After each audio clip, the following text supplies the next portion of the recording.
Recharge खत्म होने के बाद आउटगोइंग के साथ साथ इनकमिंग कॉल का भी बंद होना। सर, जब प्रीपेड प्लान एक्सपायर होता है या मोबाइल रिचार्ज की वैलिडिटी खत्म होती है तो आपकी आवाज बंद कर दी जाती है। फोन मेरा, सिम कार्ड मेरा, नंबर मेरा। तो सर, रिचार्ज खत्म होने के बाद आउटगोइंग कॉल बंद होना समझ आता है, लेकिन इनकमिंग कॉल बंद होना सरासर मनमानी है। सर, हमारा मोबाइल नंबर आज हमारी डिजिटल पहचान बन चुका है। एसेंशियल कम्युनिकेशन जैसे कि UPI payment, banking, OTP, train ticket OTP, PAN Aadhaar authentication, interview का कॉल, हॉस्पिटल का कॉल, मां बाप का गांव से कॉल, तमाम चीजें इनकमिंग कॉल और इनकमिंग एसएमएस से आती है और वो इसलिए बंद कर दिया जाता है कि इंसान एक रिचार्ज कराना भूल गया।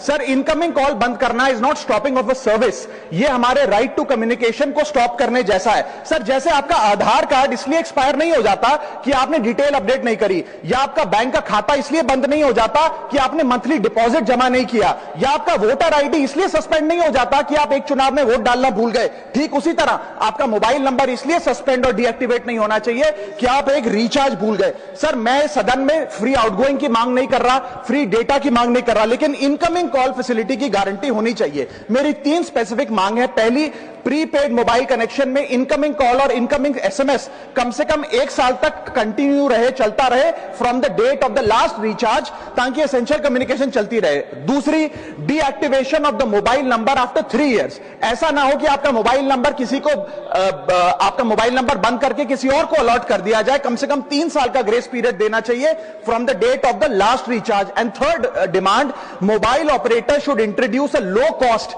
Incoming only plan. वो लोग जो सिर्फ इनकमिंग के लिए फोन रखते हैं उनके लिए, जैसे कि 10 रुपए में 180 दिन की इनकमिंग कॉल की फैसिलिटी, इस प्रकार की स्कीम्स मोबाइल ऑपरेटर को लानी चाहिए। दूसरी समस्या जो प्रीपेड कस्टमर्स फेस करते हैं वो है टेलीकॉम ऑपरेटर का 28 दिन का मंथली रिचार्ज। साल में सर महीने 12 होते हैं, लेकिन 28 दिन की रिचार्ज के माध्यम से 13 टाइम्स रिचार्ज कराना पड़ता है। कैसे सर? 28 दिन into 13 times is equal to 364 days. ये एक बड़ी क्लेवर स्ट्रैटेजी है जिसके चलते आपको फीलिंग 30 दिन की देते हैं, लेकिन आपसे डीलिंग 28 दिन की करते हैं। सर, दुनिया में हर जगह बिलिंग साइकिल कैलेंडर मंथ के हिसाब से होती है, 30 या 31 दिन। आपको मंथली सैलरी, लैंडलॉर्ड का रेंट, बैंक की ईएमआई, बिजली पानी गैस का बिल, तमाम चीजें 30 या 31 दिन के महीने के हिसाब से होती हैं। लेकिन ये मोबाइल ऑपरेटर, टेलीकॉम ऑपरेटर 28 दिन के महीने के हिसाब से आपको रिचार्ज प्लान बेचते हैं, ताकि साल में एक अतिरिक्त